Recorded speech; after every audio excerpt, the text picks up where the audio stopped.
So Yep. yeah. All right. Thank you, everybody, for waiting. This is what you get when you get two 40-somethings trying to navigate anything technologically complicated. We didn't have sound, but I believe we do now. I think we have sound. My IT person / thumbnail creator / wife is not here. I'm left of my own devices, and it's tricky. Okay. I think. Can you hear me, Chris? I can hear you. Okay, I can hear you. Doc says we've tried nothing and we're all out of ideas. Exactly. Yes. Yeah. I mean, I don't understand. I tried yelling at it. I tried punching my computer. I obviously the unplug, plug it back in system, which is usually foolproof, seemed to let me down here. I don't know. Well, we're aboard. Thank you, everybody. Maybe it's just the fact that we're on Wednesday instead of Thursday is throwing our computers off. Yeah, my computer wasn't prepared for this. Yeah. Oh, Steven's wondering if you ran out of bourbon. That was the low fuel. Ironically, Steven, it's funny that you say that, but I did. Oh, I did actually run out. So it is possible that my computer is just sensing some sort of problem and is. So Chris is just going to be sniffing from the bottle, hoping there's some fumes wafting out of that bourbon bottle. Absolutely. Thank you, everybody, for joining us on Wednesday. I know it's a unusual day, but what happens between family schedules and work schedules, things change. So I appreciate everybody being flexible, including Chris, even though his computer didn't want to be. I'm glad you're here. Yeah, Jeff, I appreciate it. Just want a quick thank you to Jeff, whose schedule change interrupted my leg day at the gym. So there's nothing I love more than having to cut leg day short. It's a relief to just be completely done with Bulgarians early. So thank you, Jeff. I knew that would happen. Yes. He says, Jeff, when is your birthday? I want to send you a small Halloween display. For those of you who don't know what he's talking about, if you should check out our most recent episode of Spitball and Cards, in which we learned one of our co-hosts has a very interesting collection of what are called Halloween villages, I believe. So my birthday's in December. It's right around, maybe it could be a combined birthday Christmas gift of a Halloween village. I'll look forward to that. I appreciate that. Thomas, I'm with you. No leg days after 35. Yeah, for some reason, leg days don't hurt my legs. They hurt my back.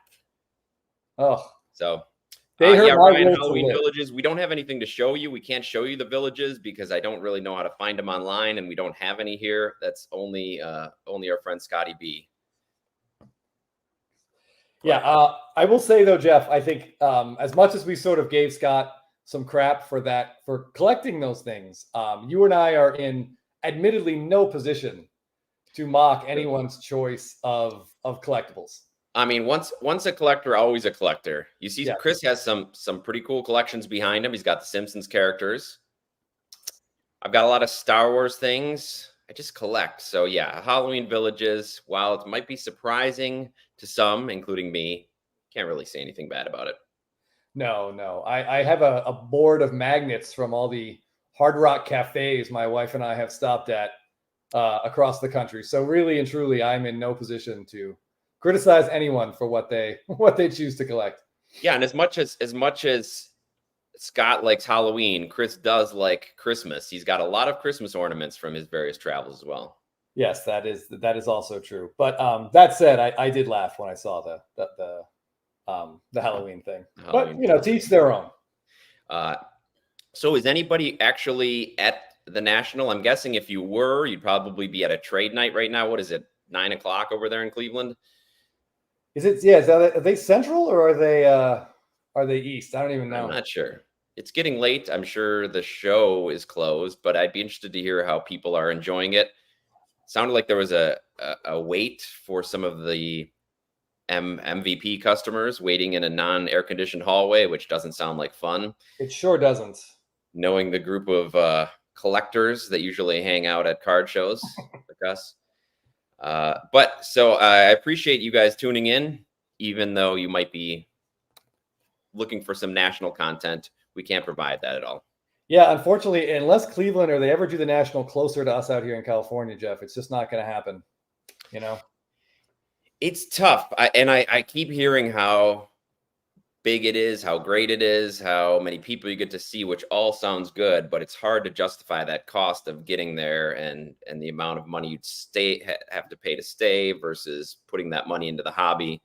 So for Chris and I, it works out that our national is more or less the Burbank show, which this year is in Anaheim. Burbank show is either in Anaheim or Ontario the next 2 years. Yep. Which is close enough to drive, so we don't have to buy a plane ticket, which is great. Yeah, I mean, it's just when you start spending $1,000 to go to a show, that really does eat into your ability to, throw that money into sports cards. It does. Yeah. And once you start talking about food and staying over somewhere for a week, that's a lot of money. Yeah. Ryan here points out, if you guys didn't see, Topps on Instagram showed they're doing these like little white boxes. So if you have, I believe you need $100, give or take, in redemptions that you're waiting for, in unredeemed redemptions, and you can turn them in at the Topps booth at the National and get a box, which will have random old autographs, Jeff, for which the redemption cards have expired, most of which will have been pulled by someone who has been told by Topps, hey, tough luck, you're not getting that card. Yeah. Only to then watch Topps give it away to someone else at the National. I still don't like this. I don't like it. It's like them giving something away. And they did an amazing job with the presentation. They've got these fancy boxes wrapped in plastic, the cards in a one-touch. Everything's presented very nice. But the point is they're giving cards away that aren't really theirs anymore. Yeah, and I understand they put that disclaimer on the boxes that you buy that your redemptions can expire, but it's still not fair. It's somebody that was Rafael Devers 2018. Somebody pulled that redemption, let's say 2 years later or 2021, and the redemption was expired. So Topps says you can't do anything about it. And now they're using it to fulfill other redemptions to other people. So yeah, I don't like it. I want to like it because it's like it sounds like a fun thing. Again, it's like a sort of almost like a repack, like a bit of a gamble, and they're doing it to get promotion. There's going to be some huge cards in these boxes. Yeah, there's probably some Otanis in there. Yeah, the first one popped up was a Devers base auto, which obviously got Jeff and I excited. But it's just frustrating because like you said, someone pulled a nice Otani redemption auto and was told no, and now they're going to see the card that they pulled the redemption for just go into some random person's hand who's sitting on a whole bunch of like Wander Franco auto redemptions. Yeah, and I love the idea of opening old boxes, but it takes some of the luster off when a lot of the autos you could get in there are expired redemptions. Yeah, and that hurts. That definitely takes some of the luster off opening those older boxes. And I think, I don't know, seeing this probably takes some value away from those old. I mean, if you collect wax, you have to know, especially 2018, Jeff, which is a huge year for unopened wax with Otani and Acuna, Soto, Devers. You have to know what's a redemption and what isn't before any of those boxes can even have long-term value. Right. Yeah. Jeff makes a good point here. This I hate the idea of destroying, but unless they're going to give it to the people, that makes more sense. That makes more sense than giving it. I totally agree. If they're going to say it's 2 years and then they can't be redeemed anymore, then all those cards should be destroyed.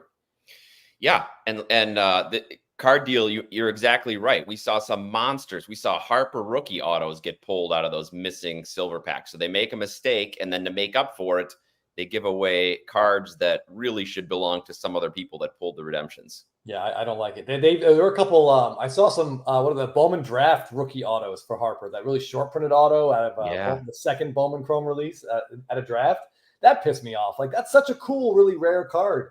Plus, we don't want to. Why are we flooding the market now with a card that's 12 years old? Like, if you can't get them 2 years later, you sure as shit shouldn't be able to get them 12 years later, Jeff. Agreed. Sorry, Jamie, about the curveball. Thanks for getting the TV back. We appreciate you tuning in on the Wednesday night instead of the Thursday. Somebody made a comment here, Chris. Oh, it's Hawks. Prize Picks. Let's hear all the boxes you would rather have than 2024 Chrome. If you haven't seen our newest video, which we posted today, it was a bunch of singles that Chris and I would rather have than spending $200 or $450+ on Topps Chrome wax from 2024. So please check that out. But somebody in the comments, and maybe it was Hawks in the comments, said, I'd like to know what boxes you'd rather have. And I said, that would make a great video. So we will try to do that where we each pick out different boxes that we would rather get and open than 2024 Chrome. And that's going to be a really short list because I just boxes are expensive. Even the stuff that we really like a 2020 Stadium Club Chrome box, which is, arguably my favorite product the last decade. It's going to cost me like $175, give or take, for a hobby box. And we know that then you could open 2 of those for the price of a jumbo true. of this. Yes, and I know all those cards are at least those cards are going to look great at least. Yeah. But then also we know the Bichette and I think the Jordan rookies are redemption. So you're really just ripping that, hoping for a Soto shuffle. Hoping hard for a Soto shuffle. So there was a Teapot sighting. Teapot, one of our co-hosts of Spitballin' Cards, he's in fact shorter in person. You met Teapot when you went to? I've seen Teapot twice. He's actually in this. He's one of the nicest people I've met in the hobby so far. I mean, outside of course of Jeff, who I knew before the hobby. Teapot's like arguably the nicest person that I've met. Just a really good guy. Yeah, I'd like to meet him in person. Short or not. Yes. Short or not. If you haven't watched his Market Movers channel on YouTube, he has the greatest opening credits of any YouTube channel that I've seen. I've watched it like 100 times. It makes me smile every single time. The stairs, stumbling up and down the stairs. Yeah. Stumbling up and down the stairs. Silver Fox, yes. Expired redemptions gets the where's the effing card, Chris? You want to say? Where's the effing card, Jeff? Yeah.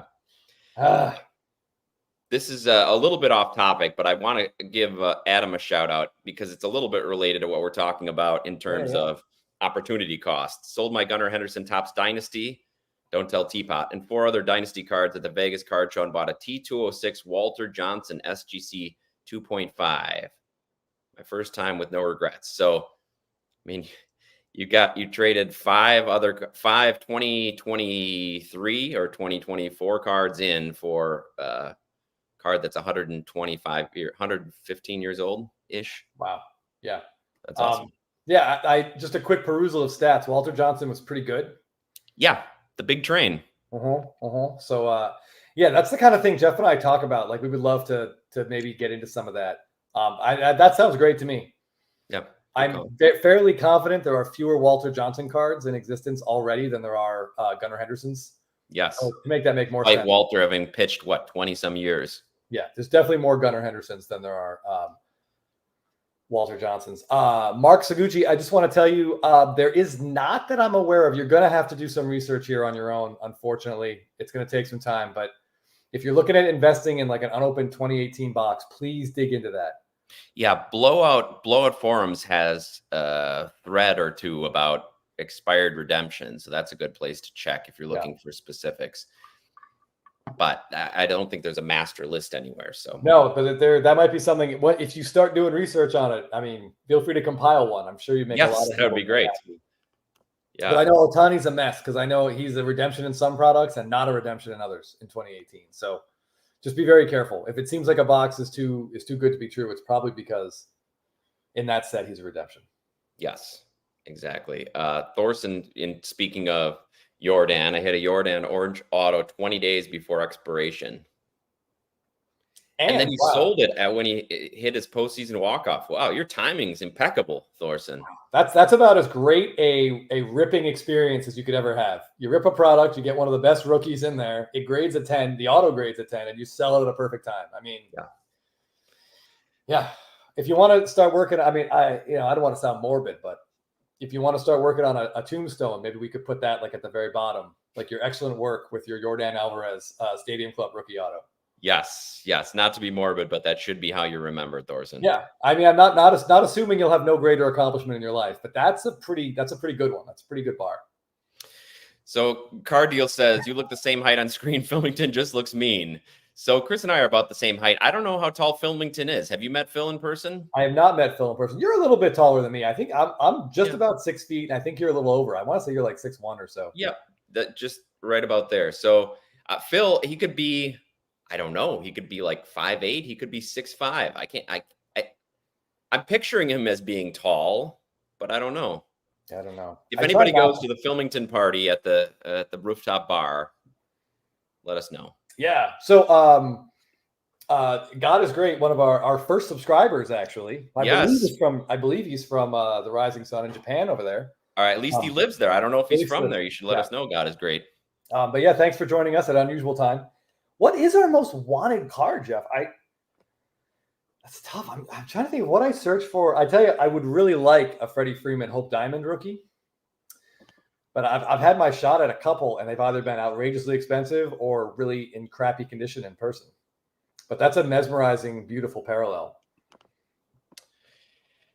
Outside of that, well, one thing that Walter Johnson brings up one card that Chris and I have been talking about, and we've seen even some of our friends manage to acquire, Hank Aaron rookie auto. Yes, that's that would be a very cool card to get. Yeah, that's definitely like a kind of a grail. Not something we're actively looking for, but probably something we should consider actively looking for. Right. That would be something that would be worth selling some of the modern stuff we have. Yes. If not all. Like if that ever came up on the table, I'd be hard pressed to say, no, we've got to hold on to these Yordan Alvarez cards. Fernando Tatis gold minted. Yeah, we got to hang on to those. We can't get the problem is they wouldn't put much of a dent in that Hank Aaron right now. No, unfortunately, they barely cover the insured shipping, I think. But yeah, after holding the Al Kaline one that I got from my dad, after looking at that and seeing it in person, like having a Hank Aaron would be pretty great.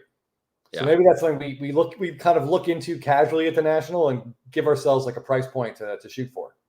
For the Burbank show? Yeah. Not to pick one up there, but maybe get a sense of what they go for and see what we can do. I agree. Yeah. Or if anybody in our in the comments is looking to get rid of one, hit us up. Yeah, if you're looking to dump one, we're here for it. Just to get rid of it. Dave is talking about Francisco Lindor, who's a player that Chris brought up as a possible good target to get instead of 2024 Topps Chrome. His prices are incredibly low compared to what you could possibly pull out of these 2024 Topps Chrome boxes. And Dave, these sound like some great cards.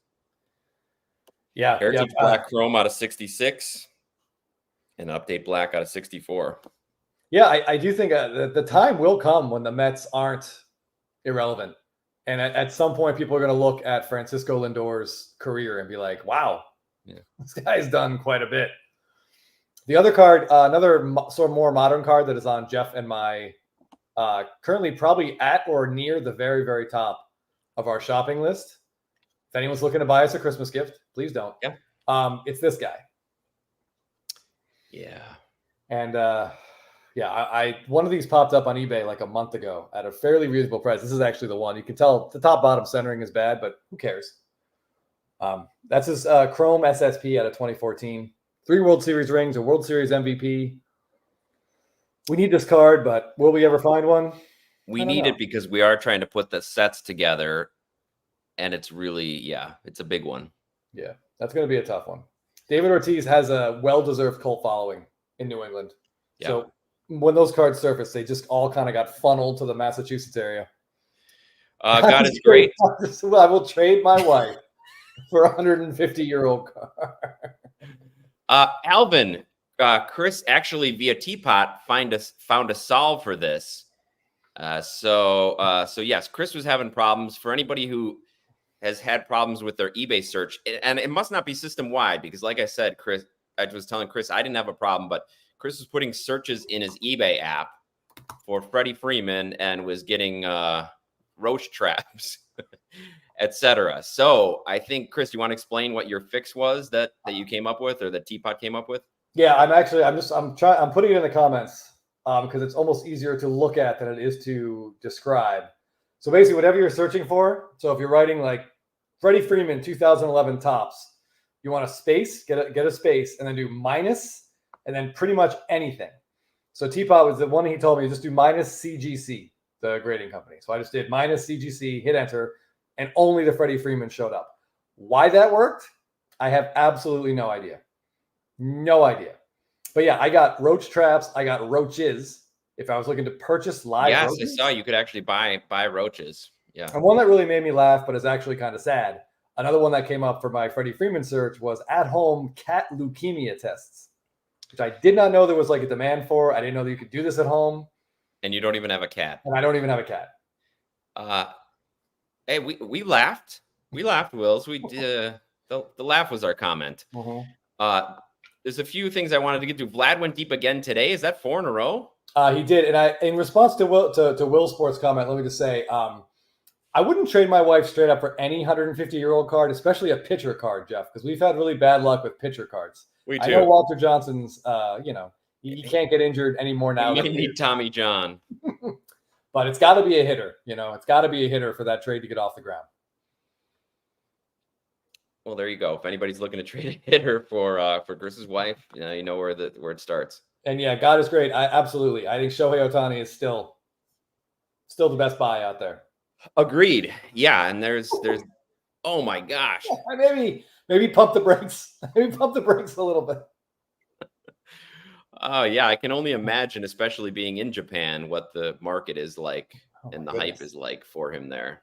You think it's greater there than it is in LA right now? I don't know. Hard to say. His market's pretty solid everywhere. Ninja, we appreciate this comment. We don't collect other sports. I have a little bit of a Giannis collection. Chris has some vintage hockey cards in his collection, but as far as other sports goes, we're pretty much out. Yeah, full disclosure, I didn't know who that is. I don't know anything about other sports right now. I really don't. It's a lot of my emotional energy goes into baseball, and I got nothing left. I did watch some of the Rangers playoff games in the NHL, the Stanley Cup playoffs this year. Yeah, and I'll watch the Super Bowl and the conference championships in football. But I don't know anything. I don't have a horse in the race. I just like to hang out and watch the games. Yeah. Card deal. You got a 54 Aaron, just upgraded mine. Ooh. Is it autographed? Because if it's not autographed now, it's going to be really tough to get. Yeah, card deal. There are people there have been some sort of funny and then exasperating videos about this. I just thought the search results were pretty entertaining. And I convinced myself that a couple cards I'm looking for, I missed, during my 48-hour window of live roaches. So Silver Fox, I like the wording here. You both feeding off each other to purchase a card is awesome, beneficial, and terrifying. Do you mean like feeding off the other person's funds in order to fund a card, or the excitement that the other person has, or physically eating? Jeff, I want to know what this is. I have a PSA 10 Donruss Paul Molitor rookie card because his rookie was before Donruss existed as a company. So do you mean his first Donruss card, which would have been maybe 81? I'm sure he's in that set. I'm sure he's in that classic, beautiful, well-printed, good-looking 1981 Donruss. I'm sure it's completely out of focus, whatever his picture is there. Yeah. Evan Parsons would like to point out, we also enjoy watching regional foosball tournaments on the Ocho. Man, the ESPN Ocho, when they do that, it is so much fun to watch. There's just utter nonsense on there. On actual ESPN, they've been showing cornhole lately. That's getting more and more popular, as we know. We got a lot of friends that play that. How athletic are the cornhole players? Let's just say there've been some injuries. Oh man, oh geez. So Ryan has an example of working with Topps. Received a redemption card in the mail today. Funny enough, they had already sent me the card 2 years ago, so now I have 2 of them. Unfortunately, it's a Jazz Chisholm auto from Topps Holiday, which has got to be a sticker, right? It's got to be a sticker. But hey, if he gets traded to the Yankees, you're going to have a really small window to make some money on that card if he gets traded to the Yankees. Now, Thomas, Churio is really starting to play well. I got to say, he's up over 250, which I didn't think would happen when he was batting the low 200s. But I think if you wait, you're still going to be able to get it cheaper. So I don't mind throw some offers, but I wouldn't get close to where they're going right now and just maybe see if there'll be some buying opportunities, especially in the offseason.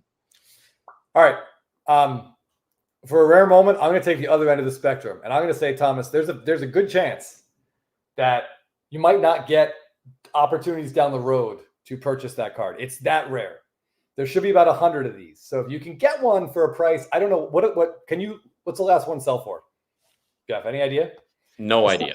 because it does happen. If you're a Braves fan or an SSP collector, you know those World Series cards out of 2022 Series 1 are gone. Like I haven't seen a Freddie Freeman or come up for sale in about 2 years. Those had the same print run as the Chrome SSPs we're seeing? No, but those also have a less of a demand. There'll be more demand for a Churio Chrome SSP. So I don't know. There is a chance. I'm not saying absolutely buy the next one you see, but there is a chance that they dry up. I mean, there's a ton of this product. It's incredibly annoying because everything is calling it an SSP. Yeah, make sure you get the right one. The one of him, right. He's like smiling with sunglasses and kind of laughing. I can pull one up real quick. Yes. So the one where he's got his hat on his chest, while they're calling it an SSP, most sellers, that's just the regular image variation. Yeah, I would say, I don't know, if you could get one of these Cheerios for like, say, $250, Jeff, would you grab it? Yes, I was thinking 200 to 250 would be reasonable, but I don't know what they're selling for. There's one up for bids now that ends tomorrow that's at $101. Okay. Yeah, geez. Like Jeff was saying, please be careful. This card, like he was saying. Thomas is saying one's listed at 550. I know. Make sure that's the real SSP, Thomas. And that's the last one went around 400. Yeah, this is not the SSP. Correct. Everybody's calling it. Yep. Yeah, I mean, I'm sure if people pull, I like to think maybe they're not being deliberately malicious about it. Maybe they just don't know. But sure some of them are. That's true. Yeah, it's hard to take that. You want to show the one that is? I'm trying to. Oh, there it is. All right, I found the one that Thomas was talking about. Yeah, this is the actual SSP. If you're not sure, look at the back. The code you want to see for an SSP is 762. Yeah. So, all right. So that's right. So that Thomas is right. There aren't any up for bids now. That's just the. And remember, too, there were 5 of these in previous years, and there's 10 this year. So 10 different players, correct. 10 different players. So there's a chance that the print run might be a little bit lower, or they may have just doubled the overall print run, which is entirely possible, too. Yeah, Cardaholic, there's no telling. We saw how bad Carroll fell off that anything could happen. Anything could happen. I've encouraged Jeff to go after this card. It's probably the 3rd best SSP image. The other 7 just irritate me. The Shohei is great. The Ellie is great, and this one's okay. But he does have my wife's favorite number, which is 11, which is also Devers' number and Bichette's number. So there's some. So Thomas says the last one went for 400, huh? Okay. So theoretically, the further we get from release day, the prices should start to drift down. Well, right, because hopefully more will come out. Right. But yeah, I mean, maybe it's a wait and see. Maybe you kind of monitor. This one, I'm looking at it, this 550 one's a little bit off-centered left to right. So maybe that's the excuse we have to wait for the next one. The pass, yeah. Sadly, no, Jeff, there's no real chance. I mean, anything can happen. Anything can happen, but the way Skeens is pitching, I don't think. I mean, if it's not going to go to a hitter, I think Skeens is going to get it. I mean, Merrill could get it. Yeah. Alvin asks if either of us own a Frozen Fractor. I do not. I don't know, Jeff. Do you or Huey have one? I don't. No, I've never even seen one in hand, but I understand they don't have the negative numbers on anymore. They actually just have regular numbers. Oh, boo. Yeah. Boo. Okay. Should we go through some Instagram pickups, Jeff? Yeah. Yeah. Okay. That's always a fun place to start. So I'm going to show a ridiculous card first. It's technically a card, and it made me laugh when I saw it. Am I going to try to buy it? No. Is Jeff going to try to buy it? No. Should anyone try to buy it? It's up to you. But this card made me laugh, so I'm going to show it. And I did see it on Instagram. I don't think it's technically available yet. I'm not 100%. I think it's an upcoming product. Canadians of the Hobby, they went back to negative numbers again. I thought they didn't. Oh man! All right, I can't keep it straight. Jeff Cardaholic there thinks you're raking in some Star Wars money. I wish this was true, but I do have to say I did get a residual check for $107. So That's fantastic. You didn't tell me that. Congrats, dude. That's awesome. Yep. You know So what you should maybe do with that money, Jeff? a few thousand more checks like that, and I can afford a Walter Johnson. Well, I think as soon as this card hits the market, Jeff, you're buying this. Oh, I did see that. Oh man. I gotta tell you, good for her. If any of our viewers are watching this, if you ever do something like funny or stupid or whatever, and it goes crazy viral like this and gets a million hits in 30 seconds or whatever it was, please cash in. You'll have a Leaf auto. I did hear they're doing a reality show on her. Why not? Strike while the iron's hot. Life is short. You know, if you get a chance to cash in on something dumb or funny that you did, do it. And like I said, Leaf will always be willing to pay you for some autos. Absolutely. It reminds me, one of my older brothers is an interesting fellow. And he got, for whatever reason, this was like, I don't know, 20 years ago when Modern Family was on TV and it kind of took off. Yeah. He, for whatever reason, he got really, really mad that Sofia Vergara was like advertising everything. And he just went out, he would go on rants like frequently about like, oh, she's just selling out and blah, blah, blah. And I'm like, first of all, like, who cares? Like, why does this bother you? She's not selling medical equipment. She's selling like Diet Pepsi and a hair product. Like, why do you care? And he's like, oh, it's just so stupid, blah, blah, blah. I'm like, I don't get it. If if everyone has like a little window to cash in, she should cash in, and good for her. She Absolutely. was super famous for like 5 years, made a couple crappy movies, and I had no problem with it. So good for her. Good for her. I don't know what this girl's name even is, and I think I just looked at it. But strike while the iron's hot is the moral of the story. Agreed. So I wonder, if anybody's looked to buy these. I don't think Leaf just sells them individually on their site. Usually there's a drop when they sell it on their site. Okay. So yeah, we'll have to look and see how that goes. Jamie Kerrigan, I promise, if this card ever comes to fruition, it'll be on card. We're not signing any stickers. No way, no how, never. No. But that would be great. I would love to get a dual auto of us. So we just have to say something as ridiculous and go viral. Yeah, Thomas with a good point. Jeff and I are in our 40s, and I got to tell you, the fact that there was no social media when we were in college is probably a blessing in disguise. Yeah. I cannot imagine what my Instagram would have looked like. Yeah. There's more than a few things that probably would have come out, or a few friends who would no longer be living. Yeah, absolutely. All right. Now, anyway, back to things that matter, which are, of course, baseball cards. Of course. Man. Hey, Amari Smith. How's it going? All right. Next up, I just want to talk about this card for a minute. This comes from Defrawl Cards on Instagram. All right. So this year, I think we're going to see a bunch of Juan Soto Yankee autos, but this is the first one of him in his Yankee jersey with the Yankee hat that matters in a way. And Agreed. The red just looks spectacular on these cards, Jeff. Yeah, I have not seen a red one yet, and that red really pops. I love this card. That's very cool. If there was going to be a Soto card that I would buy since his departure from the Nats, this could be in there. Yeah, I mean, that's a great signature too. Really big, really bold. I've said it before. I'll keep saying it. If he doesn't sign with the Yankees, stuff like this will not matter really down the road. But this is cool. Like I said, I think this is his first Yankee auto that matters from a product that has some oomph behind it. This card is cool. The red ink, the red Yankee, just a color that 75 design. 75 design is top notch. Yeah. Jeff with a funny comment. Yeah. Soto does have a great auto, and the AC guy that our buddy Canadian to the Hobby has shown on his Instagram a few times needs to take some lessons. Yeah, it's a great way to use the space too. I really appreciate that. Yes, yeah, I like this card a lot. The more I look at it, the more I kind of want to look into one. Let's go check that out after the show.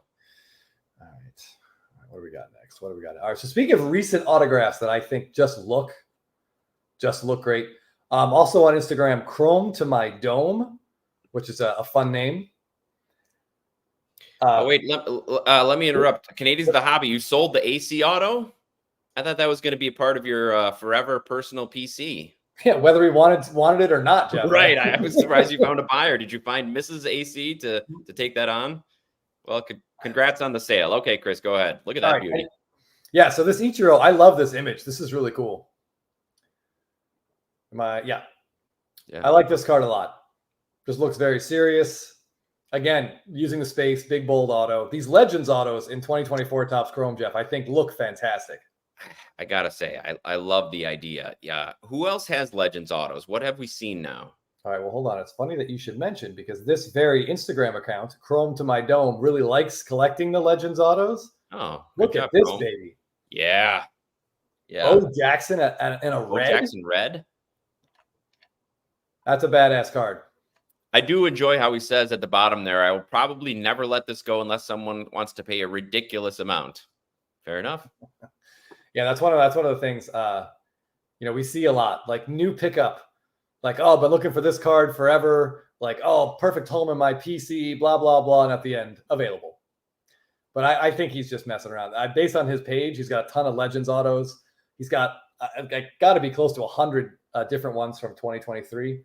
This is like his niche, if you will. This card's awesome. And if you can find it, if you go to Chrome to My Dome and zoom in, just look at the veins in Bo Jackson's forearms. Actually, let me see if I can zoom in on this. Yeah, it's ridiculous. He was an absolute monster. Yeah, I get. Wait, can I? There we go. A little bit. Jeff, this sounds great. You got an Ichiro auto, asked for it in kanji. It was a mail-in signing. That sounds very cool. Nice. Yeah, great idea. Anyway, so yeah, this stuff like this makes me interested in 2024. I'm not ripping 2024 Topps Chrome, Jeff, because we're never going to pull a card like this. Never. That's just a fantastic card. And I think there's 20 Legends autos this year. Unfortunately, there are some of the same names as last year, but there's also some new ones. Yes, and that's one thing we've talked about on this show and on Spitballin' is that they need to make sure they vary the names because we don't need the same names over and over every year. No, the significance of each card will become less so. Card deal, I don't know. This is in reference to what we were talking about with Soto and the Yankees. Look at some Hall of Fame players, Dawson, name some others on multiple teams, Wade Boggs. Any of us would love to have today with any jersey. I don't know, that Wade Boggs Rays. This is what I feel about Soto and other current examples. I don't know. I don't think the demand for Soto's Padres cards is really that high. And I don't think the demand for his Yankees cards will be as high if he leaves the Yankees. Yeah, I do understand what carddeal.com is saying, though. And I think for Wade Boggs, it's Red Sox or Yankees. You want the Red Sox where he made his legacy and the Yankees where he won his ring. But like Jeff said, I don't think there's a strong demand for Wade Boggs' Tampa Bay Rays stuff. Maybe if the Yankees go on to win the World Series, Soto gets another ring with the Yankees and then leaves, there might be some interest there in his World Series year Yankees cards. But I feel like overall it's just going to be. Yeah. I did want to point out, Scott Reeves said this when I was talking about Bo Jackson. Yes. In case anyone does want to try to pull a Legends auto, they are only in Breakers Delight boxes. Yes, I wanted to mention that too. And that's created some consternation within the hobby as well. I still don't know exactly how I feel about that. I understand having different cards and different products. And since I'm not breaking, I would be buying the singles anyway, since I'm not opening boxes. So it doesn't really bother me as much, but I know a lot of people are pretty put off by it.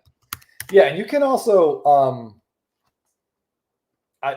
I know we had a friend last year, Jeff, who bought a Breakers Delight box at the National. So yes. I don't think those are shipped only to break. I mean, obviously, the majority of them will indeed be going to Breakers, but I think you'll have a chance to. You can probably buy them on eBay, I would think, if you want to give. And they're not in every box, of course. Right. And also, I think it was. Hold on, someone else just corrected me. I want to make sure I get the right information out there. Matt McNeil says, and he is correct. There are 38 Legends autographs this year. I said 20, but the correct number is 38. And there are some new names. Adrian Beltre is in this one. Andre Dawson, Andy Pettit, Bo Jackson wasn't there last year. There's a Chase Utley, Pedroia. Someone on Instagram had a Pedroia. The image is pretty cool. Eddie Murray. There's a Fred McGriff, Jeff. But could you guess what team they have Fred McGriff on? Padres? No, the Tampa Bay Rays. That's a tough choice. Okay, so Lindor hit 2 home runs tonight. There you go. Ever since you're talking about, you got the reverse jinx on him, Chris. Well, sort of, Jeff. He hit those both off of Garrett Cole. So I think Hey, our Garrett Cole jinx is still in full effect. Yeah, and it's hard to hate on McGriff as a Ray. He's kind of a legend in every place he's been. He's a fan favorite in just about every place he's been, which makes him unique. And rightly so. I think there's two, speaking of the word unique, there's two sort of unique and really interesting, maybe the two most exciting names on the Legends checklist are people who don't sign a lot for Topps these days. They are both Los Angeles Dodgers left-handed pitchers. Okay, so we got Koufax and Valenzuela. Both have autos in this set. I like that. That's a really cool choice. Yeah, so this is a great idea. The Legends, it's a great idea. The design is really cool. Seeing the older players on a modern card design with an auto, I really like that. I don't know long-term how the value is going to be, so I probably wouldn't go out of my way to spend a lot of money on these. But if you have a favorite player that gets one, it might be worth throwing some offers out. Yeah, the Greg Maddux last year looked incredible. I just didn't pick one up. I kind of was hoping the price would just drop a little bit, and unfortunately it never did. But he also has one this year. So maybe 2 years of them will get the prices in general to come down. I haven't seen the image this year. What I would love is a Greg Maddux Legends auto where he's hitting or maybe sliding something on the bases again. I would love something like that. That's cool, especially with pitchers not doing any of that anymore. It would be fun to see a lot of them. Yeah. All right. I think Casual Fanatics, I think he's calling me Scott here, but I believe that is directed my way. And yes, I did find, so Acuna's got 20 different 40-70 inserts in Series 2 Topps, and the image on number 20, Raja RAJA 20, is in fact him holding up the second base bag, which is great. And there's a limited number of autos, so I have been trying to search on eBay to find myself an auto. Those are on card, aren't they? Those are indeed on card. None of them up for sale of late that I found, but of course, because Topps gonna Topps, they like cropped out the bag. So I don't know why they felt. So it's not the ideal picture that you wanted. It's the closest thing. It's the closest thing to it. So I'm going to try to find one of those, an auto. I don't need the red or the gold. Just a base auto would be fantastic. All right. If anyone has one of those, please, shoot it my way. Be gentle. Use lube. Jeff is speaking my language here. Here's a legend I would love to see a card like this. CC in a Brewers jersey for the Legends auto. I mean, he for his brief time in Milwaukee, he's an absolute legend. So I would have loved to see that. Yeah, this is another cool name that's in the Legends because he's a Hall of Fame player, great nickname. Like what uni is he in there? Oh, that's a good question. Expos? Star Huddle. Is he an Expo or a Cub? Great question, Jeff. Or Red Sox? Who else did he play for? Wasn't he with one of the Florida teams for all? He was with the Marlins also. Yeah, I think he with the Marlins very briefly. Yeah. Yeah. Oh, Jamie Kerrigan dropping some facts, some painful facts. Well, they're not great. Like Severino pointed out, they're really just 2 hitters in that lineup. Yeah. 2 hitters in the lineup. But we're gonna. Our Star Huddle says Expos. Cool. Great. I'd love to see that. Yeah. And Doc, this is a sore subject, but this is why I wore this jersey tonight in honor of my guy. We're going to hopefully get in a discussion about who we thought would have a big second half. And 24 hours ago, I would have said Yelich, but now he left last night's game in the 8th inning due to some back stiffness. And today he's back on the injured list. So, Jeff, as far as I'm concerned, he did only play for the Braves. Fred McGriff, great call. Doc's cards with an excellent point. I mean, honestly, the fewer Braves games played is for the best. At this point, I think they just have to admit that someone's got a voodoo doll and they're cursed. This is not going to happen. I was talking to Jeff about this earlier. I know I've seen people online say they need to make trades and they have to. I would go the other way. I would just relax. Just everything that they do should be focused on next year. Relax. Let some young guys play. Find out what you've got. I know they're in the wild card race right now, but give it time. Like, it's not even so much all these players getting hurt and missing a ton of time. So, like, you have to have lesser players in there. It's the emotional crush of this. Like, Austin Riley talked about it, and Darno has said similar stuff. Like, no one's going to feel sorry for us. We have to get over this. We have to focus on the games. But it's hard. Yeah. It's really, really hard, like, when, half your starting lineup is on the IL and they're not coming back anytime soon. And your number 1 starter is out for the year. Your number 2 starter is out for We don't know when Fried's coming back. It's hard emotionally and mentally to get over that hump, to get fired up and go play and focus when you know if this isn't what's supposed to happen. So I would like when Chris Sale gets like 170 innings, you just shut him down so he's fresh for next year. When Reynaldo Lopez gets to 150, I would just shut him down so they're fresh for next year. That's just me.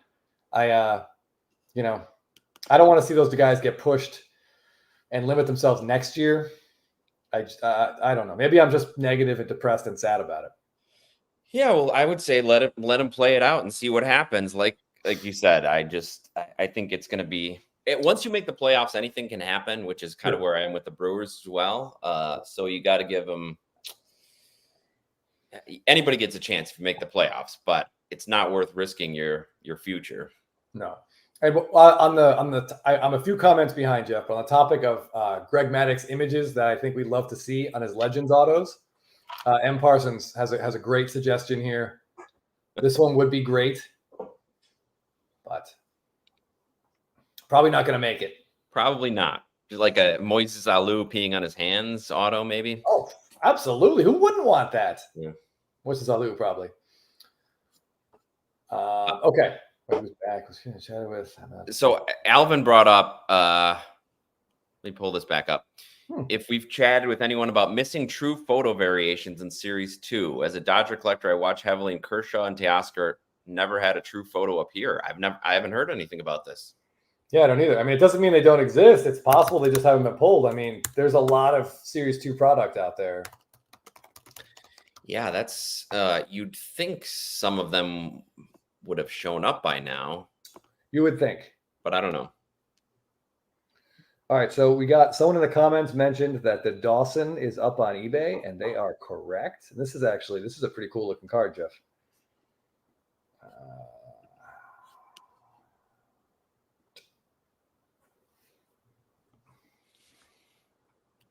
I like it. Love those uniforms. Come here. Hey. Yeah, that looks great. Yeah, and he's got a great signature, as somebody mentioned in the comments. Yeah, that's a really cool card. All right, so a couple more Instagram pickups. Just wanted to get some shout outs to some buddies of ours. This one comes from Gold Minted Collector. So this particular account.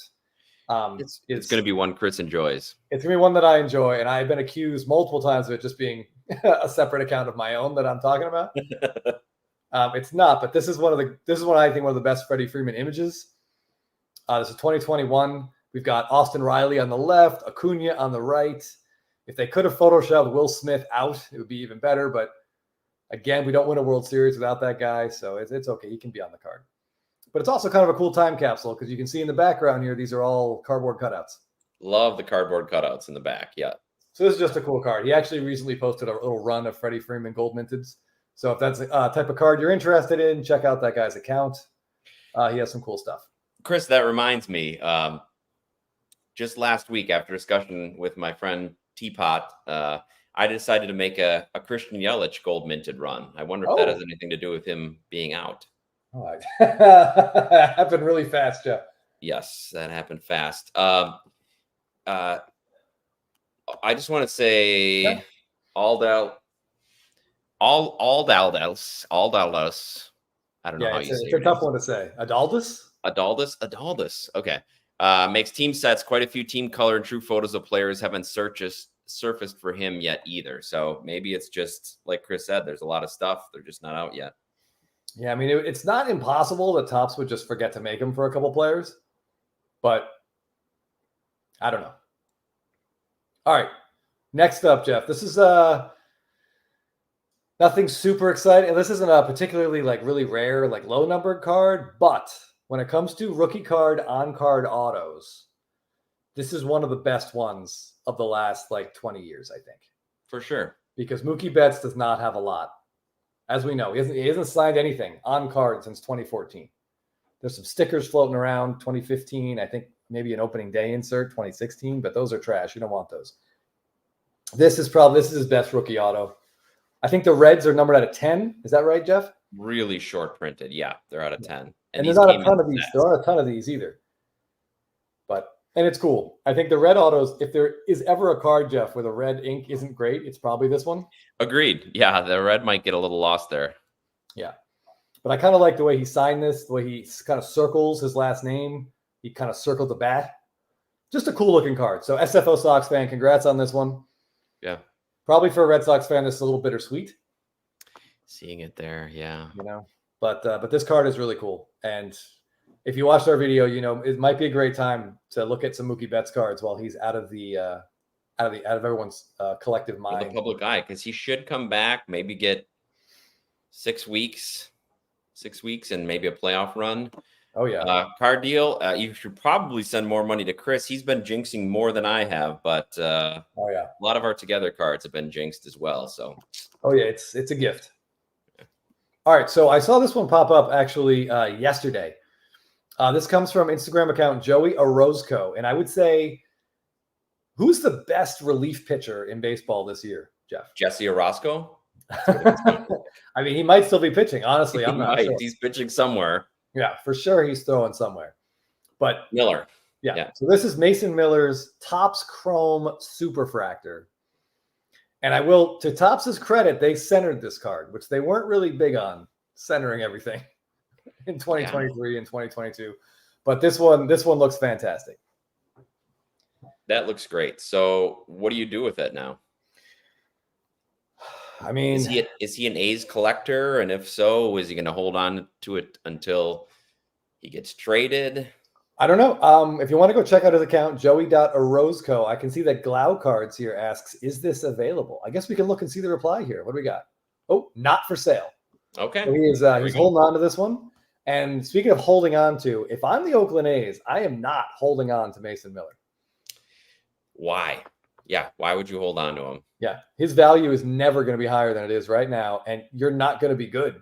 I hate to say it. I know they scored 20 runs a couple days ago or maybe a week ago.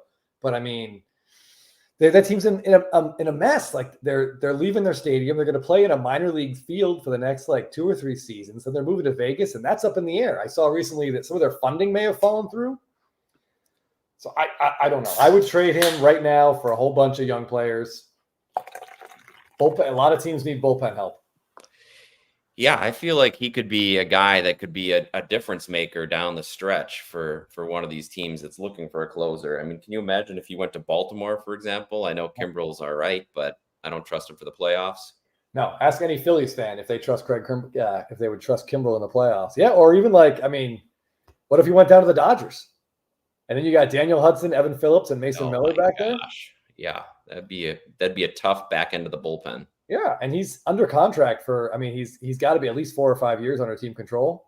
Yeah, it would take a lot, but if you're take 18 months out of that for a Tommy John, of course, but you factor still got control. Yeah, but yeah, I mean, the A's are sitting on a lottery ticket here, and you may as well cash it in. His elbow can't handle throwing 103 miles an hour for too many years. Nope, you got to cash that in. Hermes. I wanted to get to this. Might have been said already. Mike Trout left AAA Salt Lake to have his knee reevaluated. Yep. Yeah. Right before the game, he was interviewed, said he was feeling great, 100%. 2 innings in, he gets taken out for knee soreness. Will we see vintage Trout again, or is this the end? I don't know if we'll see any Trout again. This is just very, very tough to take as a Trout fan and collector. I was really hoping he would get a couple good months in here to prove that he can still play. He was having a pretty decent start, at least with his counting numbers. And then the injury happened. So I don't know. Somebody had said, and maybe it was you, Hermes, I feel like he's got to lighten up. He's got to lose some weight, even if that means losing muscle, get smaller, less strain on his body. I feel like he's tried to rehab and be the player he was, and he can't do that anymore. So he's got to change something up. He does look too big. Yeah. Just too much muscle. He could drop 10, 12 pounds of muscle and still be an incredible athlete. Yes, exactly. He does look a little bit big, too bulky. But he also just might be just shit luck, And we may never see a real version of Mike Trout again, and it's sad. It's getting sad. It is sad. Yeah, he needs to no more center field for sure. If he comes back, you stick him in left or right. I mean, it's kind of heartbreaking in a way. What could be, and it kills him. Yeah, it just kills him. Speaking of injuries, Jamie Kerrigan asks how I feel about the Braves signing Let's not call Whit Merrifield my guy. But He's your guy. Did you buy some Whit Merrifield? I absolutely did not buy any Whit Merrifield. But the Whit Merrifield situation is the Braves season. Nothing sums up what's happened to the 2024 Braves more than this. The Phillies said Whit Merrifield, they don't need him. So the Phillies threw Whit Merrifield into their garbage can. The Braves went dumpster diving because their second baseman broke his wrist. And they plucked Phillies trash and were like, we could use this. That's how bad it's gotten for us. They signed him. He was taking fungos and took a ball right off one of his knuckles. So I mean, this is it. This is why I don't think the Braves should bother. Wasn't he an all-star last year? Was that last year that he was an all-star in Toronto, Whit Merrifield? I know it's pretty recent. Yeah, there was 1 year. Yeah, he was like ridiculous. On the players list. Yeah, he had no business being there, but yeah, he was. Yeah. So I mean, it just sometimes you just have to accept what's happening. Trout, yes, I believe he's been known in circles now as Mr. Glass, which is it's just so sad to see after he was so consistent and so good for his first decade, and now he just can't do it. Yeah, it's a shame. All right, one more Instagram card. I love this one, so I like showing it. Brent's dugout. As is Michael Harris. I think it's one of the best images, one of the best golden mirrors in 2023. And his caption here says, "What's better than one SSP?" The answer, of course, cool. That's about 4 or 5% of the PSA 10 pop right here. Wow, yeah, I like this card a lot. I love these warm-up shirts. I wish you could buy them, but the Braves don't sell them. But yeah, he's known for his headbands, and that's a really good one. We miss him. The fact that there's anything that these players wear that they don't sell is ridiculous. It's criminal because it's kind of surprising, right? Surprising, yes. They make a lot of money on that. Somebody had mentioned earlier that or was asking if Harris had been moved to the 60-day DL. Is that? I don't think so. I've wanted to say he's been doing some light running. They're really vague. Cartaholic is saying that too. Yeah. Oh, is it 60-day? Oh, okay. Well, although I mean he's been out for so long, who knows when? Yeah, Jeff, check your fantasy alerts because you actually own him, and I do. Trade him to me before the season. Two leagues in both leagues. Yeah, that's a good point. Yeah. He is. Yeah. He's on the 60-day DL. Jeff, yes, a DM will be sent before the night is over, for sure. 5 hours ago. Yeah, I mean that's what I get. I couldn't even make it through the Braves game today. It's hard to watch. I don't recognize this team. It's a shame. But anyway, have they said, does it push his return date back? Or did they just sort of are they backdating the 60 because they need to make room on the 40-man? They're backdating, but this says it won't have much effect on his timeline to return, as he was already looking unlikely to be ready to rejoin Atlanta by mid-August. Oh my God! It's so it was June 15th is when he went on. So even retroactively, then it puts him after August 15th. Yeah, I thought he was actually getting close because he was hitting the cage, and the last update I saw was before a game. They had video of him kind of jogging in the outfield. But you know what? No need to rush this. Just take it easy. They're probably thinking exactly that. Yeah, it doesn't matter. Just make sure we don't do anything long term to hurt him. So Thorson has a comment here. We haven't been grading. We haven't been buying a lot of Golden Mirror SSPs, so we haven't been grading them. So I haven't been following this at all. It's a pet peeve. PSA selectively putting Golden Mirror on the PSA label rather than SSP that some are getting. I mean, that is infuriating.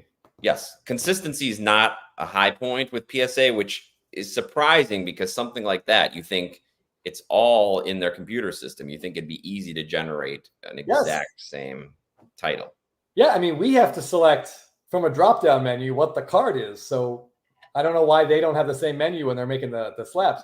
Our buddy Teapot, we've talked about him before, was showing me there were two Tariq Skubal 2022 SSP rookies for sale. One of them said SSP, the other one said Super SP. Sorry. Yes, so it's SSP and Super SP, and that makes my head hurt. I don't understand.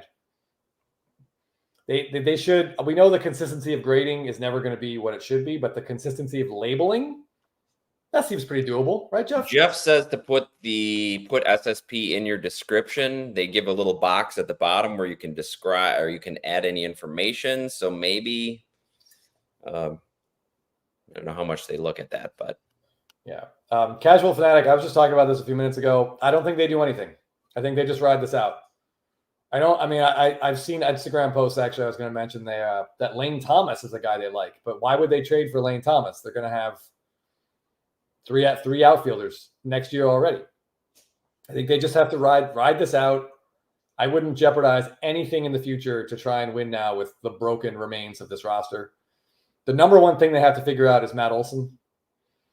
I don't know if it's mental or if there's like a hitch in his load or something, but they got to figure that out. That's the number one priority. And number two is stretch out Reynaldo Lopez and stretch out Chris Sale for next year. But other than that, just try to survive the next 59 games. Hope for more rain out so they don't have to play. That might be a great strategy. Just keep getting rained out. Yeah. I wouldn't, the prospect capital. I mean, even our best two pitching prospects are hurt. So you just have to accept it's not their year. And just move on. Yeah, see this is interesting. What do they do about Max Fried? What would you guys do if Max Fried were on your team? Because he's incredibly talented and really, really good and was like one of the most important members of a World Series team. But this guy can't stay healthy. But somebody's going to pay him. So you have to decide if it's going to be you guys or if you're going to let him go to, say, the Mets, who are willing to write giant checks for pitchers that they're also willing to trade immediately. Well, let me ask you, Jeff. So last year he missed over 3 months with a forearm strain. Okay. And he just went on the IL this year with forearm neuritis, which is something I had to look up how to pronounce. So that's 2 consecutive years with forearm injuries in his throwing arm. What's his Tommy John history? I think he's had it, but I'm not 100% sure. I just assume any pitcher in their late 20s has already had it. Yeah. But I don't know. I don't know his Tommy John history. But do you think an injury now again in his contract year in the same body part, that's got to push the asking price down? It has to. Right. And I feel like somebody, though, probably a lesser appealing market is going to offer him a lot. And if I were the Braves, I would let him walk. I think Jeff has a good point here. I don't know what they offered Nola, but I'd say offer him whatever Nola got, at least from the Phillies, right? But yeah, I think the Braves did make a big offer to Nola. But I wonder, Nola's been healthy for all of his shortcomings. He has been pretty healthy. So yes. Yeah. I mean, remember the Yankees offered Blake Snell $150 million. And I'd say he's sort of comparable to Fried, and Fried way more consistent, but certainly Snell's high is probably higher than Fried's high. Maybe, but but his low is way, way below Fried's low. Fried is way more trustworthy. But I mean, we'll have to wait and see what happens. Tommy John 2015. Thanks, Jamie. If your arm's good for, what did they say, 7 to 8 years, that means you might be due for another. Yeah, I don't know. It'd be tough. I'm sure whoever's agent is going to try to get people to fork over a fortune, and somebody probably will. It'll be interesting to see if he comes back this year. I don't know what forearm neuritis is. They're being real vague, like I said they are. I mean, he's still throwing, I guess. He's through like a light bullpen. But then they mentioned we're waiting for symptoms to go away, but they don't want to say what the symptoms are. So I don't know. I don't know. I love the guy. But okay, so that's what they offered Nola, 6'1", All right. One thing Jeff and I did want to talk about tonight is a couple guys that we are expecting huge second halves from. And this is ideally not not fantasizing, but things we actually think are people we actually think are going to have big second halves. So Jeff, do you want to go first? Yeah, as I mentioned, had we done this 24 hours ago, I would have picked my man Christian Yelich, because I think the Brewers could have used a big second half from him to drive to the playoffs, which is a place I didn't think we'd be last season. So here we go, Jeff. Let's screw up some players. The jinx is already in on Yelich, so I'm not going to say his name. One guy I'd like to see have a big bounce back second half, and he's shown he's done this before, is Manny Machado. He's been showing signs of life at the plate, but he still hasn't been his usual self. And I know last year he ended up playing through quite a serious arm issue. and he seems to be fully healthy. So I expect to see a big second half from Machado. He can get hot and go on those hot streaks. So I'm thinking maybe a big August and September from Machado to get him closer to that 3,100 mark that we usually see him at. Yeah, he's been sort of slowly this season getting healthier and healthier and picking it up month by month. So yeah, I'm right there with you. I think he is due for a nice second half. He's finally back to playing. He started playing third base once about a month, a little bit more, 6 or 7 weeks ago. But you have to have surgery for tennis elbow. Good God. Jeff and I have both had a lot of elbow pain from the gym, but never to the point where we'd be like, it's surgery time. Yeah. Yeah. And I think Machado's the guy that Chris talked about in the video that we just recorded and put up as a guy who seems underappreciated as far as his rookies go. And he's a guy that's nearing 2,000 hits and has an outside chance of getting 3,000. So. Yeah, casual fanatic. If Julio Rodriguez had not gotten hurt a couple days ago, he would definitely be one of these people that Jeff and I would be really excited for their second half. And Corbin, I don't know. I mean, it should be better than his first half, but at this point, I don't know what it is. I don't think he's hurt. I just don't think they'd be running him out there if he was hurt. Yeah. So I think he's just got a big swing and the league caught up, and now he has to make some kind of adjustment back, and we'll see if he can. And J-Rod, it's really unfortunate. He was getting hot. It seemed like he was starting to be the old player that he was last year. And we saw last year him go on a tear in the second half and just that high ankle sprain. So yeah, right there, Will's. I agree. He's just And I think it would be really interesting. The Padres are in wild card contention, and I think it will be fascinating. It's a great story if they make it this year. Yes. But not last year when their roster was so stacked last year, but they somehow just couldn't put the pieces together. But they make it the year before and the year after. It'd be really, really interesting story.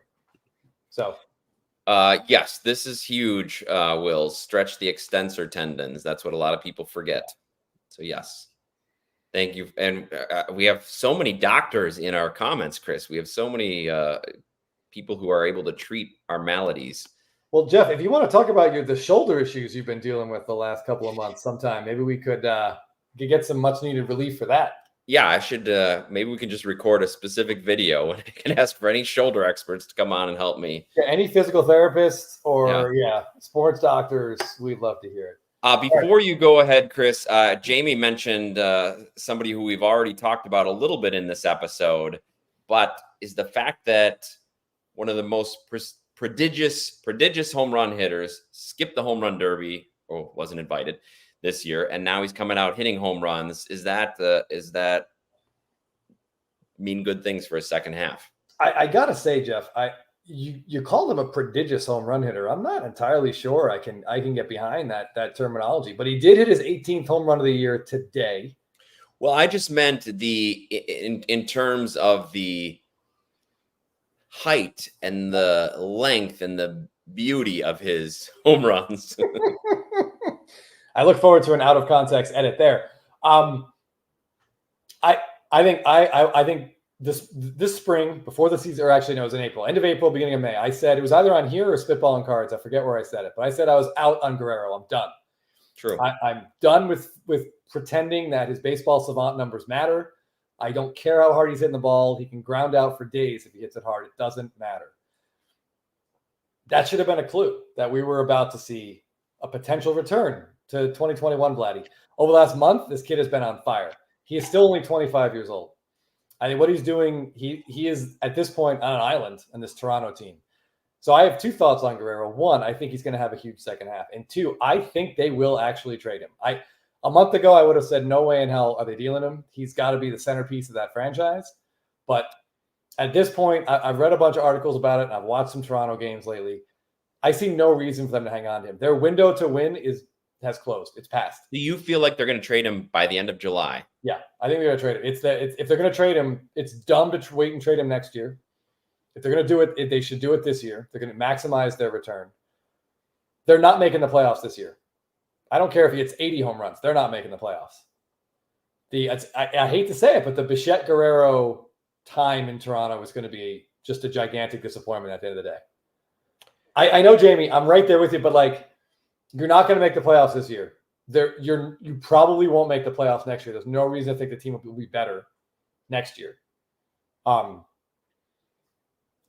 not only that, but the Orioles are beginning a run of really, really deep roster, great baseball. The Yankees have this Judge Soto thing. They're willing to spend money. Their roster construction is trash, but they're better than they were 3 years ago. The Red Sox are actually trending up. They're going to be ready to spend actual money, I think. Their offense looks great. Let's not forget they've done all this year without Casas, who's coming back sometime in the next month, unless he got shifted to a longer. I don't see the Blue Jays being able to win this year or next year. And if that's the case, you either sign Guerrero now, and why haven't they signed him already?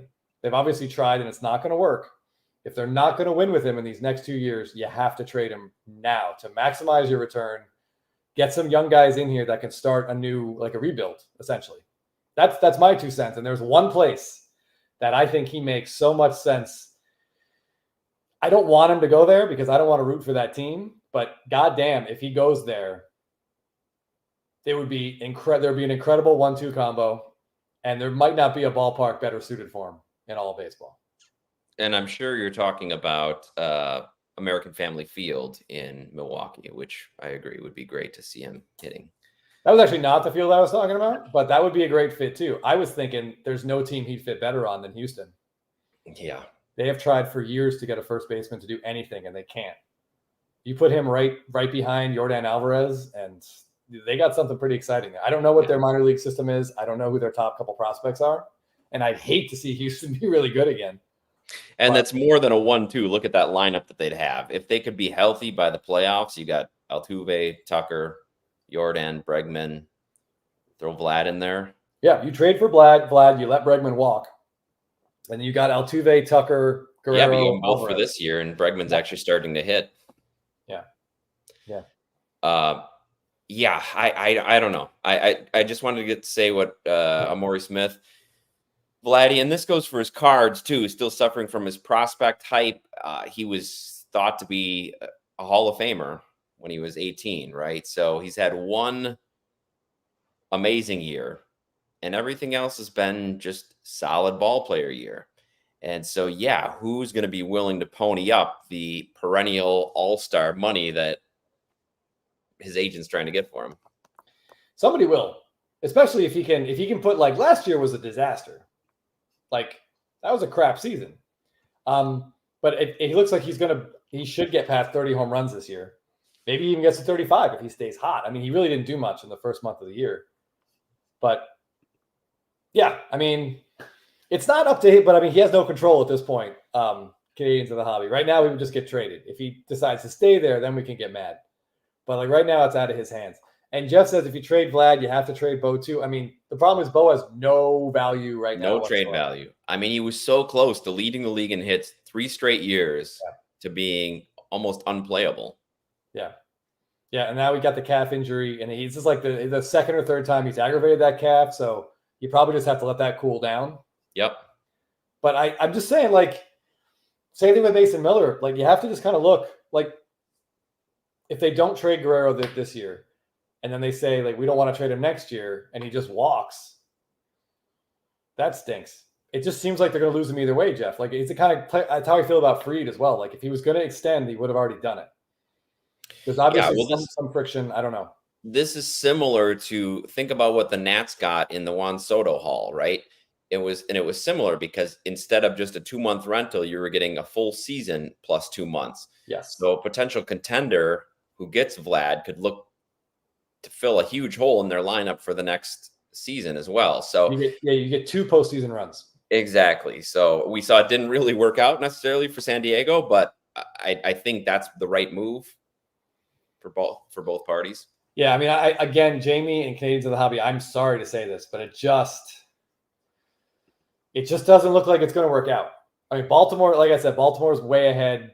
The Yankees will outspend Toronto, and the Red Sox are trending up. So I mean, the path for them to even make the playoffs next year is going to be tough.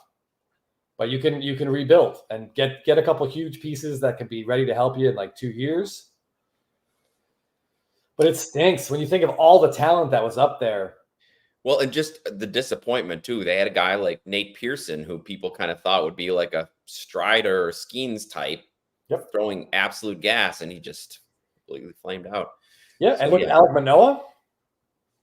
Look at Alek Manoah. Yeah, right.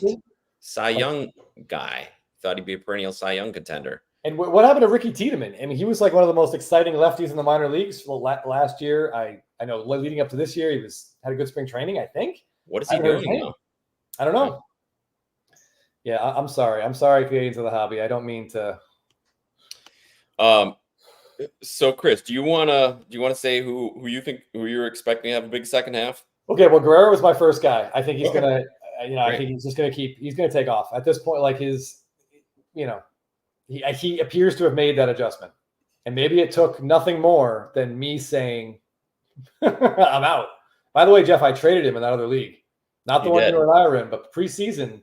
In case anyone's wondering why statistics are the way they are, before the season, I traded Vladimir Guerrero Jr. for Matt Olson. So there you go. It was a done deal the minute that trade was consummated. I was trying to get a Harris Vlad deal going. Yeah, you were. Harris. I recall. I also want to say real quick, hold on. I got to share this. While we're talking about Guerrero, he's got 1 million cards, Jeff. He does. He's got a lot of cards, but I think there is one that stands above all the rest. And I always like talking about it, and I always like showing it. I think he has one of the best rookie SSPs of the last. Is it for sale? Is there another one up for sale? Well, there's quite a few up on eBay, but the asking prices aren't very reasonable. But they're all for offers. You can probably make something work out here. But yeah, in terms of rookie SSPs, I would put this image right alongside the Acuna white jersey, and that's this guy. Yeah, this is a spectacular card. It's a great card. The problem with this is it looks like it was cut by a cheese grater on the top of almost every one. But it's him holding his first hit in the dugout. Yep. Just a really cool card. If you have a Samsung TV, I feel like you really need this one, especially. There's like 10 or 11 PSA 10s, but this card is really, really hard to pull. And like Jeff said, that top border, that's not just this copy. They all look like OPG. No, and be careful, because some of those PSA 10s, in fact, probably shouldn't be PSA 10. So if you are going to go all out for what is probably Vlad's best card, make sure you're looking closely. Yeah, and I would also say, Jeff, if you see one with a raw one with a perfectly clean top edge, maybe be a little wary that there could be some trimming going on. Agreed. Yeah. But this is a tough card, but it's an awesome card. Like, this is what an SSP should be. Something special, something like right. And you've heard Chris and I talk so many times about where you can trace the image on a card back to a specific moment, especially if it's a really important moment, like say Ronald Acuna Jr. holding a base up after creating a 40-70 club. That makes a difference. That makes a collectability difference in these cards. Yeah, this card is cool. I notice new things about it whenever I look at it. Like, you can see the Blue Jays logo and the Blue Jays name. There's a lot of blue in the background. This would be cool. This would be a really cool card, actually, to take one like this where the condition isn't great and it's not really gradable, and get him to sign it like in a nice silver ink right across his chest where you could read it really well. Even black, maybe. Yeah, there would be so few of those out there. We saw somebody do that with the Devers SSP rookie with the silver ink, and that looked great. Yeah. They, for some reason, the autos look especially good when the card's horizontal. I don't know why that is. Yeah, probably more space. You can usually have a bigger, more bold auto. Yes. All right. You put this up, but I just wanted to thank you, Jamie Kerrigan. So Ricky Tiedemann is going for a third opinion on his arm. That's not great. Whatever it is, it's bad. He's probably not going to pitch till 2026 if he needs surgery now. Amari Smith is talking about Tovar. He's so young. I'm not sure if Colorado's going to trade him, but they will. Oh man, the few Rockies fans there are feel like Tovar the way that our Blue Jays fans are feeling about Vlad, and I think they would be really upset if they let Tovar go. They kind of feel like he's on the cusp of being a sort of an all MLB type player. Yeah, but Ryan McMahon, on the other hand, would probably be a good chip to move. Yeah. I mean, the Yankees need someone to hit behind Aaron Judge. Someone. Because I would say, I can guess who you're going to say is going to have a big second half, Jeff. I think the most obvious big second half is going to come from Soto. Although I will say yesterday in the game, he was like flexing his right hand. Oh, great. But he homered again today. So He did. Okay, good. He's probably fine. But if you're facing the Yankees, I think what the Mets showed yesterday, you just don't pitch to Aaron Judge. Yeah. They don't have anyone in that lineup after Aaron Judge. There's no exactly one. Right. It's funny. I was just box score hunting last night, and I saw that I think Soto at that point was 0 for 4 and Judge was 0 for 0. And that's exactly what you do. You just walk him every time he comes up because no one else is going to hurt you. That's an exact blueprint for how to beat the Yankees. That's 100%. All you need. If JD Davis beats us, so be it. But it's probably not going to happen. I mean, who else was back there? They had like a backup catcher back there. Verdugo was it behind him. There's no reason. No, they just keep trying to find guys. Yeah, Jamie, Scotty B loves Tovar. He might actually stop wearing his Rockies hat if they would trade him, I bet. I don't know. But yeah, so conversely, they seem to be, I think if you're going to attack one, you attack the first one. You go hard after Soto. And I feel like he is just going to be the beneficiary of this. He's already, I believe it was his 25th or 26th home run today.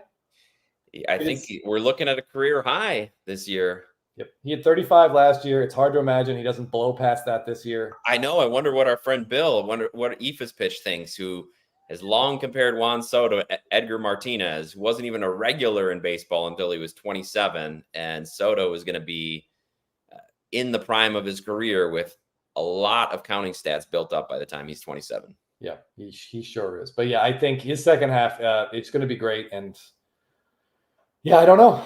I would say to me, he seems like the most obvious. He usually is better in the second half anyway. And he's certainly, I think that's his third or fourth home run already this half. So he's off to a good start.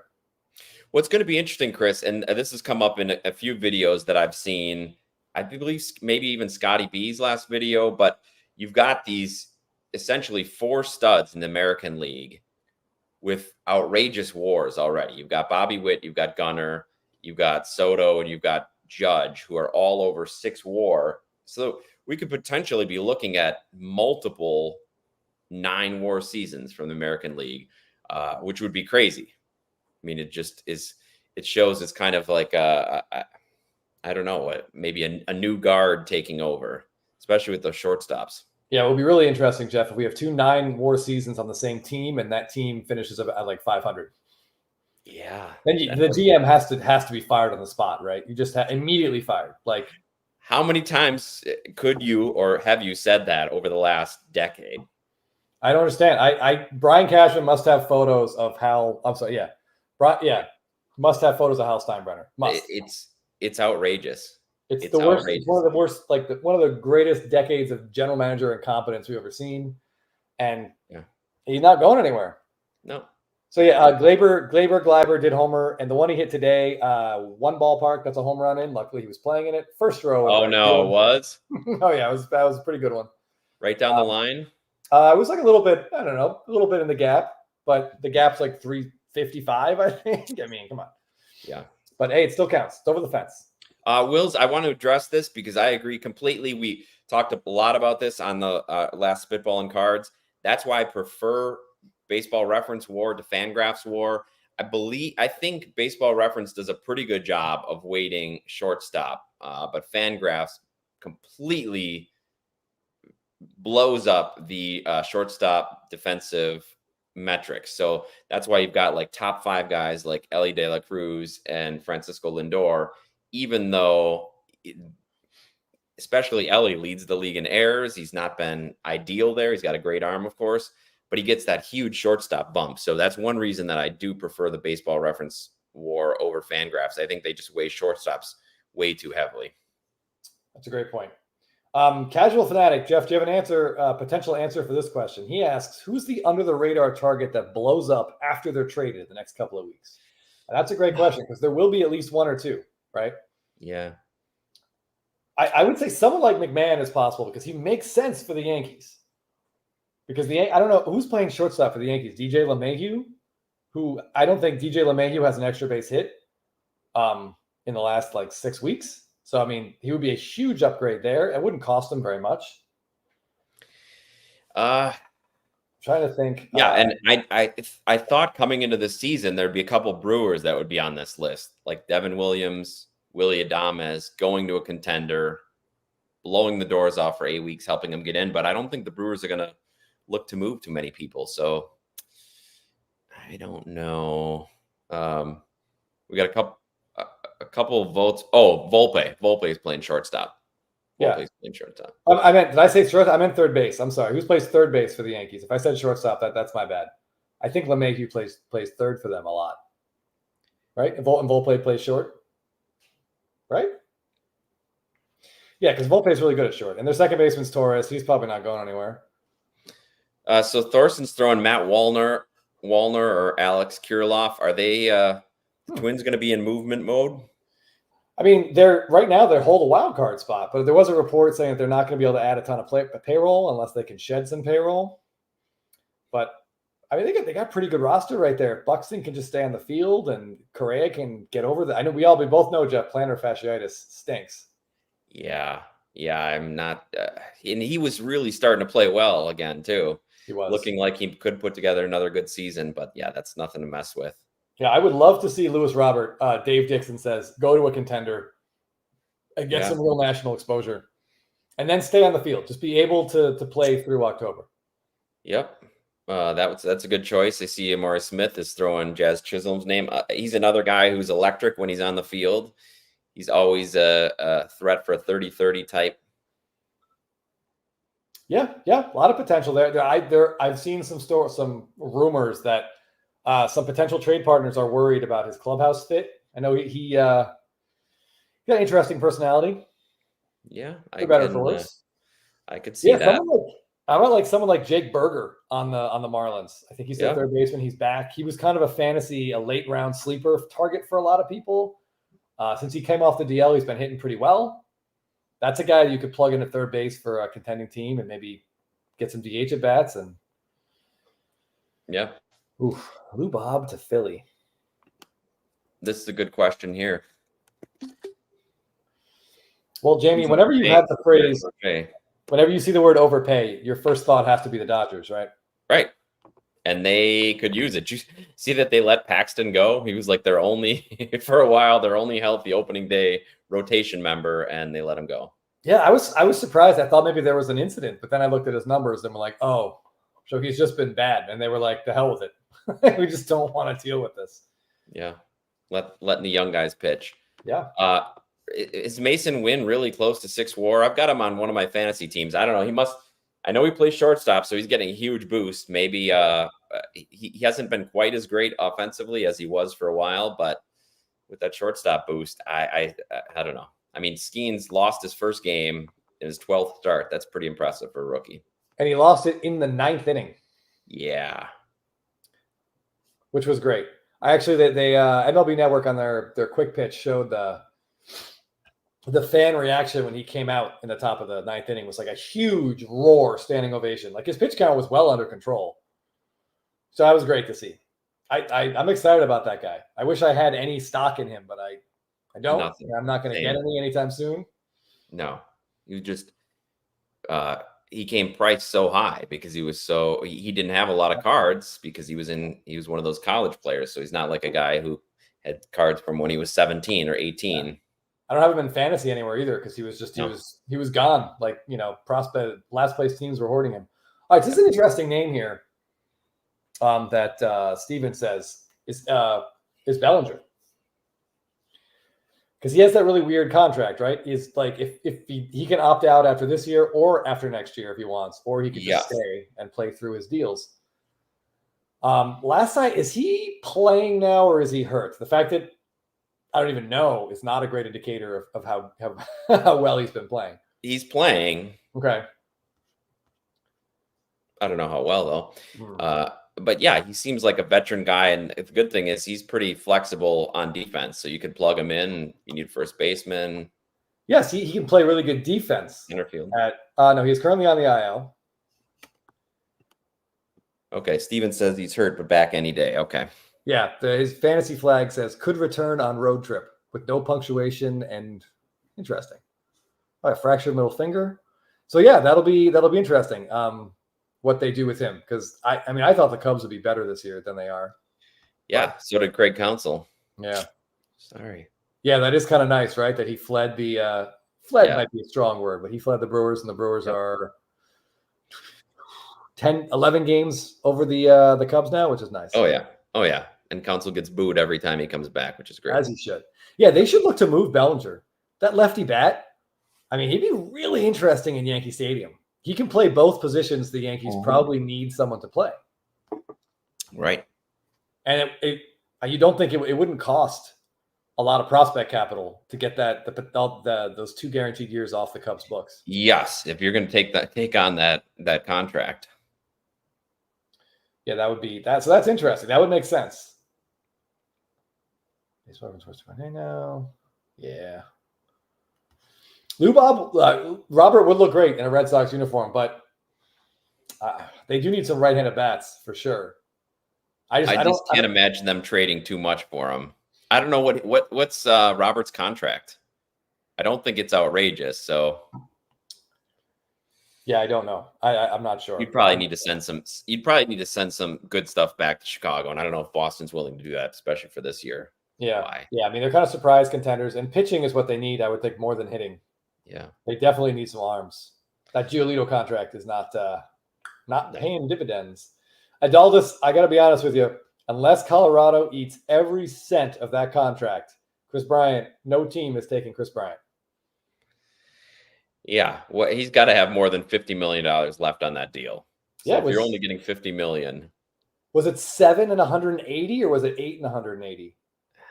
Either way, it was like $180 million when no other team was even offering him 100, from what I've read.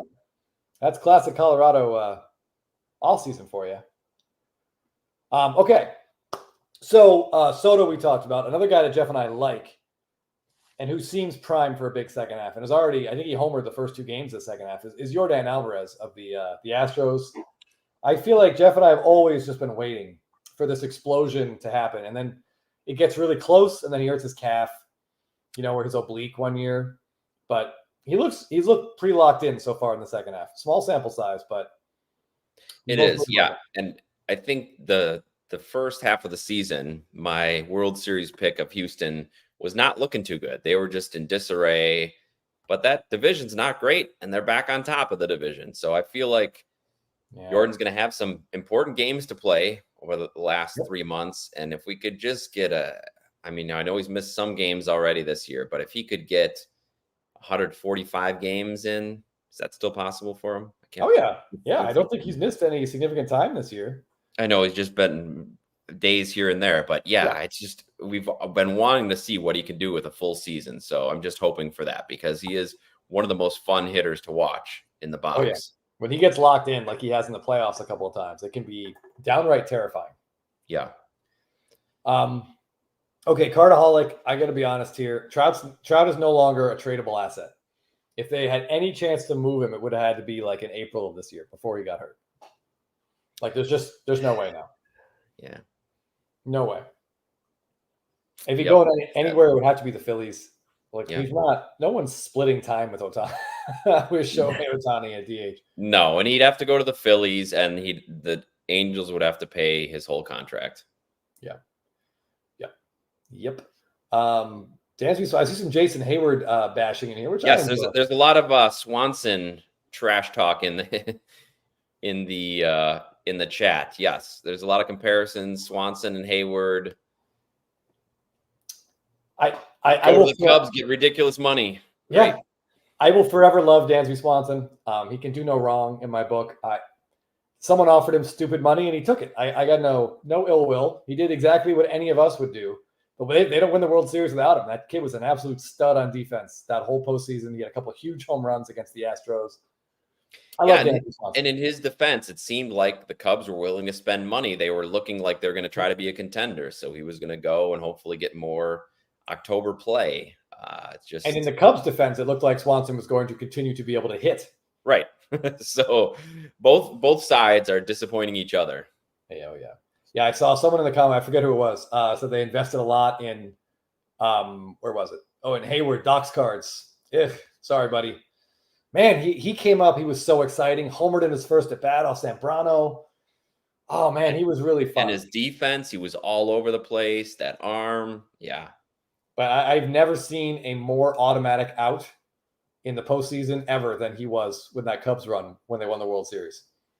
It was 3 pitches and done every single time. It was brutal. It was hard to watch. But he gave that big speech, I guess, during the rain delay in Game 7, helped him win a ring. So Cubs fans will probably tell you whatever they paid him, fine. But yeah, he hits a little bit for the Dodgers occasionally, but that swing just looks awkward. It looks weird. Yeah, that reminds me. The game I went to when they played the Brewers, he was the bobblehead. So I've got 3 Jason Hayward Dodger bobbleheads hanging around the house in case anybody's interested. Yeah, it's funny, of all the players on that squad that they decided they wanted to give Hayward a bobblehead. Were they giving everyone a bobblehead? Because he would have to be like 19th, 20th on the list of. His kid was really cute. He's probably like 4, went out through the first pitch to dad. Everybody gets a bobblehead, Jason Hayward Day, but man. That's cool. Casual Fanatic says he bought Jeff Francoeur over Brian McCann when they were coming up. I mean, it's just hard not to. If I were in the hobby when Jeff Francoeur came up, I would be right there with you. He was so exciting. It just seemed like he was homering every day. And then at some point, the league was like, hey, I wonder if we don't throw him strikes, if he'll keep swinging. He sure did. Versus a catcher, especially. Yeah. But yeah, I do like Yordan Alvarez to have a big second half. Is there someone else, Jeff, you can think of that, like, I don't know who's due. Who else is due for a good, really? Someone mentioned Austin Riley. I wish I could say Matt Olson. I really wish I could, but I don't know. He got 2 hits today, and after the first one, he stood on first base, almost like confused about what he was supposed to do. What direction he should run after that? At that point, he was like 15 for his last 110 or something. So I mean, it had been a while. I like to think he's got a big finish in him, but I don't know. I've been saying it for 2 months. Hasn't happened. Yeah, if we're talking players that are due, I think those 2 are right at the top of the list. But can you count on it? I don't know. Especially if, like you said, the whole atmosphere around the team is sort of one of disappointment and just trying to face the realization that we're not going to be the World Series contenders that we thought we were coming into this year, which is pretty disappointing. Yeah, very, very, very true. But at least the Brewers are surprising, which is nice. They are, but it puts the team in a tough position because we thought this coming into this year, you lose your top 2 pitchers. Woodruff is out for the year. You get rid of Burns. Everybody thought they were going to be sellers. Devin Williams was supposed to stay healthy. He hasn't been healthy. They thought he'd be a huge trade chip. Now here they are in first place by a pretty significant margin. You can't be sellers. So I don't know what you do. Yeah, especially with Yelich out, they do need a bat. I don't know what they do. It's a tough position. Yeah, I mean, there is they could call Toronto and see what happens. Steven here says he read somewhere Jackson Holiday to Detroit. So it has been speculated and talked about that the Detroit front office has been scouting Baltimore's AAA, which is there's fantastic talent there. Yeah, there's a ton of talent there, but that does not mean I have a hard time seeing them trade Skubal. I really do. I do too. But Flaherty is out the door. Like, there's no reason to hold on to him, and he's been fantastic. So that's a big upgrade. But Skubal, I mean, that's the guy you got to build your team around. Skubal and Riley Green. Yeah, and Teapot is a huge Tigers fan, and he might rescind his Tigers fandom if they do something like that because he's a big Skubal collector and fan, and is looking forward to the Jackson Jobe, Tarek Skubal pitching staff in 2025. Right. It's too big a market to be dumping Skubal at this point. It's too big. And I know they could get if Jackson Holiday would be a really interesting trade chip, but it's not like Skubal's in his 30s. He's still young. He's still young. He's just kind of becoming that ace. Yeah. Yeah. Is Lindor going to continue listen, the Mets are scoring runs. They're playing with a little reckless abandon here. I think they've already said, maybe unofficially, that Alonso is not going to get traded. That seems to be the general consensus at this point. Yeah. But as the Braves fall, which is going to happen, I'm sorry to say, like the Mets, there's a chance at a wild card here. Yeah, they've got some good young players. Somebody in the chat mentioned Vientos. He keeps hitting. He's in their lineup just about every day. Yeah, it would, as much as I don't like the Mets, it still would be fun for baseball if they fielded a competitive team. Because I was pleasantly surprised when they decided to make that run last year. Got a couple of the pitchers Verlander, Scherzer, thought maybe it'd be fun to see New York do well. It's kind of like in the NBA. When the Knicks do well, it's kind of good for the whole league. Yeah. So I thought that would happen. That completely flamed out. Yeah, it'd be fun to see them make a little run in the second half. Yeah, I mean they're over 500, so they're in there. They're in the fight. They're in the wild card hunt. Yeah, they are in the wild card. Yeah, thank you, Mike. Casual Fanatic, just going back to Jackson Holiday real quick, mentions he pulled a fun face, so congrats on that. The prices are down. We talked about this last week, I think, Jeff. They were hovering around 300, 325, which is, it's pretty good. But yeah, if the centering is good and all the black edges and borders all look great, I mean, why not grade it? Yeah. Or you just run it up for bids and see what you get. Depends if you're attached to it or not, Yes, I would say check the condition closely because they're going to be tough to gem, but if it can gem, you'd probably get a nice little bonus there. Oh, wow, hold on. I got to catch up here. Trey Turner is absolutely on fire. And speaking of Trey Turner, Bryce Harper is another guy, Jeff, who is a better generally. Like he usually starts off great and then is quiet for a few months and then finishes with a flourish. So I'm curious. Quiet or hurt, and then all of a sudden he comes out like a house on fire. Right. Yeah, so he's probably going to finish strong. Yeah, this is probably true, Doc. I'm sure MLB would love to see Yankees-Dodgers World Series, both for the history of it and the huge markets. And for a while, it looked like that might happen, but Chris has been banging the drum for months now that the Yankees just don't have the hitters to be competitive in the playoffs. And especially seeing the way Cole is pitching, it's tough to argue that they even have the pitchers. So, yeah. So there's a question here about the Pirates, which I think is interesting.